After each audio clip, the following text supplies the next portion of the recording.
So basically what we're doing here is we're gonna just kind of clean it out, focus on one area, one half of the bottom area being an office space. We're gonna insulate it, sheetrock it, and really just make it a space that he can use for Zoom calls and for office work.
That is about it for now on this build. We'll update you later. I have a feeling it's going to continue to be tweaked.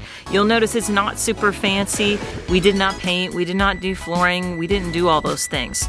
Ryan just needed a basic setup. He needed access to our Wi-Fi. He needed the video setup for video conferencing, and he wanted a stand-up desk. And he has more of an outlook of, I'm gonna see what I like, and as we adjust to that, he might make some modifications. So you will notice this is not the most sparkly shed office rebuild on YouTube at all, but we did this really quick. This was basically a weekend job. We did it really, really cheap. We basically just paid for the sheetrock and the insulation. So we are going off what he needs for work. Right now it's wintertime. He has a heater in there. A lot of times our pups come in there and they nap at his feet. He's got working internet. He's got a great little space that he can work, and we'll modify as we need to going forward. So make sure to like, follow, subscribe. That way you can catch up on what's going on. Like I said, we're gonna get back on this house build. We're trying to get a roof up as soon as possible, and we're really just waiting on the weather for a lot of that. So we'll update you with some things that are going on with that. We've had a few changes recently, but you'll see that soon. Thanks.